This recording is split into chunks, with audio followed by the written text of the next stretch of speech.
안녕하세요, 김승동 기자입니다. 절기로 따지면 아직은 봄인데 날씨로 따지면 벌써 봄이 다 간 것 같습니다. 시간이 정말 벚꽃잎처럼 피었다 지는 것 같습니다.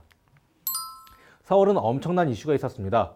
제가 예전부터 강조했었던 사업비 축소 논의가 본격적으로 수면 위로 올라왔습니다. 게다가 거의 유일하게 판매 이슈가 있던 상품인 치매보험이 새로운 국면을 맞았습니다. 또 치매보험과 비슷한 업셀링 상품인 유사암보험도 논란이 있습니다. 하반기에는 무엇을 판매해야 할지 진지하게 고민하셔야 할 듯합니다. 저는 머지않아 설계사 숫자도 떨어지는 벚꽃잎과 비슷해질 것으로 예상하고 있습니다. 보험 쪽의 정책 방향만 일자리 창출과 역행하는 것으로 파악하고 있습니다. 그럼 학습 목표부터 보시고 기사를 보시겠습니다.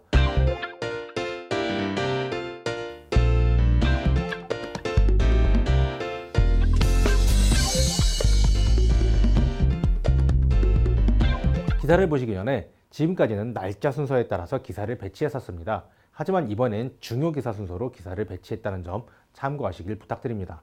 그럼 본격적으로 기사를 보시겠습니다.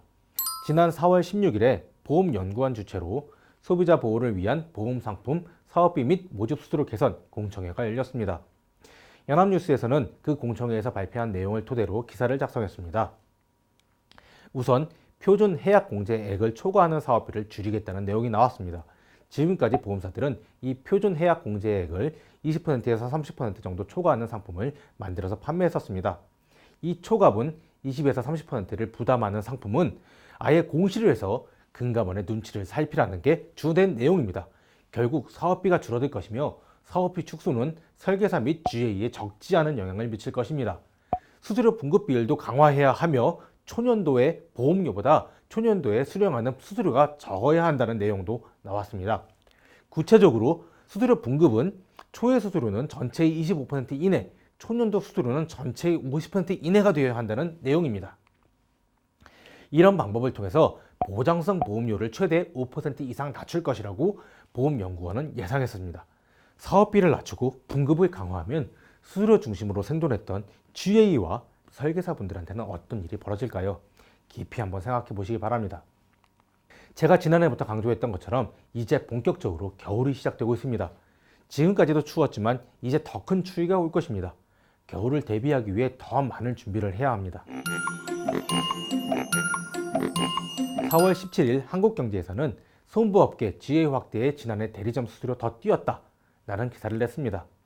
기사는 지난해 손해보험사가 GA에 지출한 수수료가 전년인 2017년 대비 14%나 증가했다고 강조합니다. H사가 가장 많은 수수료를 지급했고 뒤를 이어서 S사, D사, K사 등 대형사 지출이 많았지만 수수료 증가폭은 중견사인 M사가 70%로 가장 높았다고 강조합니다. 이 같은 결과는 GA를 통한 판매가 증가하면 수수료도 많아진다고 분석하는 내용입니다. 앞의 기사와 연결이 되시나요? 지금 보험사들도 어려운 시기를 맞고 있습니다. 보험은 철저하게 내수 산업입니다. 그런데 경제 성장률이 하락했고 여기에 인구까지 줄고 있습니다. 보험 시장 자체가 위축되고 있다는 내용입니다. 보험사들은 사업비를 축소해야 합니다. 그런데 GA로 가는 사업비가 더 많아지고 있습니다. 만약 GA로 가는 사업비를 줄일 수 있다면 보험사에 어떤 영향이 미칠까요? 회사가 힘들 때 고통을 분담하다면 구조조정을 합니다. 또 일부 기업의 경우 고통 분담을 이유로 하청업체의 가격을 낮출 것을 요구하기도 합니다. 이런 일들이 보험업권에서도 나타나고 있는 듯 합니다. 3월 28일 머니투데이에서는 치매보험 약관에 오류가 있다는 기사를 썼습니다. 워낙 이슈가 큰 내용이라서 대부분 알고 계실 거라고 생각합니다. 지난해 말부터 손보사를 중심으로 임상치매척독 1, 그러니까 CDR1 단계의 경증 치매도 최대 3천만 원의 보험금을 지급하는 보험을 판매했습니다. CDR1 경증 치매는 약간의 건망증만 보여도 의사가 치매 판정을 내릴 수 있는 수준입니다. 일상생활에 지장이 없어도 치매 확정 판정이 가능합니다. 이에 보험사는 의사와 짜고 치매보험에 중복 가입한 후 보험금을 받는 모럴 해저드, 즉 도덕적 해이를 걱정했습니다. 그래서 경증 치매의 경우 CT나 MRI 등 뇌영상 촬영에 이상 진단이 나올 경우에만 보험금을 지급한다는 내용을 약관에 넣었습니다. 쉽게 말해서 경증 치매 확증 시 거액의 보험을 주긴 주되 환자와 의사는 믿지 못하겠다는 겁니다. 그런데 문제는 뇌영상 촬영에서 이상 소견이 나오려면 경증 치매가 아닌 중증 치매여야 한다는 점입니다. 이런 문제를 금감원이 간파하고 이 상품이 정말 많이 팔리기 전에 과열 양상을 보이던 치매보험 경쟁을 진화하고 나섰습니다. 치매보험 판매가 과열된 이유는 다들 아실 겁니다. 지난해 치아보험처럼 올해 업셀링을 위해 나온 상품이죠. 시장에 포화되고 판매할 상품이 많지 않으니 보험사도 그리고 설계사도 치매보험만 집중해서 판매했습니다. 아무튼 금감원이 찬물을 끼얹자 치매보험 판매 경쟁은 급냉했습니다. 또 그간 없던 치매보험 가입 한도 등도 생겼습니다. 경증 치매도 중복 가입 여부를 확인하고 최대 3천만 원까지만 가입할 수 있도록 한 거죠. 보험사는 판매할 상품이 없어지자 다시 업셀링을 위한 상품을 개발했습니다.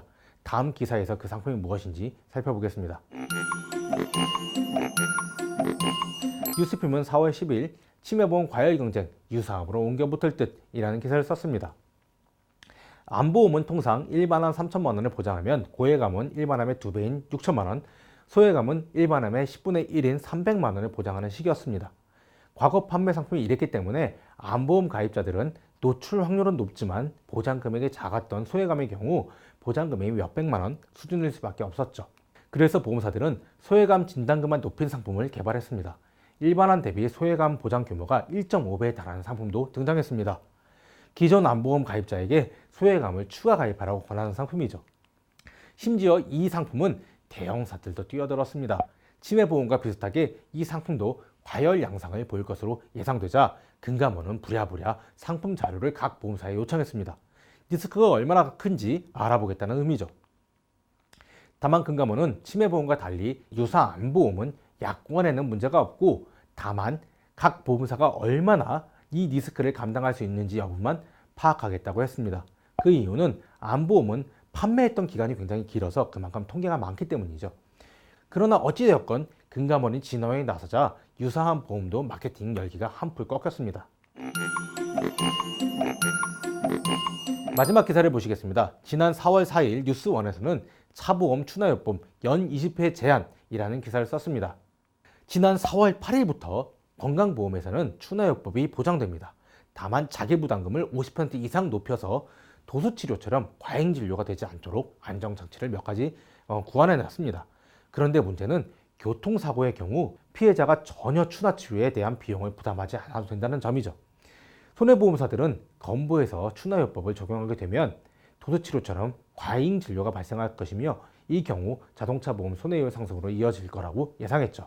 이런 의견이 받아들여졌고 건강보험에서는 추나요법 시행 시 한 사고당 20회, 복합 추나의 경우에 별도의 자료를 준비해야만 한다는 제한을 뒀습니다. 제한을 뒀어도 교통사고 발생 시 추나요법을 과거보다 더 많이 받을 것이며 이로 인해서 자동차 보험 손해율이 올라가긴 올라갈 것입니다. 또 추나요법 이외에 자동차 보험료 인상 요인이 정말 많습니다. 이에 하반기에는 한 차례 보험료를 더 올려야 한다는 주장에 갈수록 힘이 실리고 있는 모습입니다. 이상으로 강의를 마치겠습니다. 감사합니다.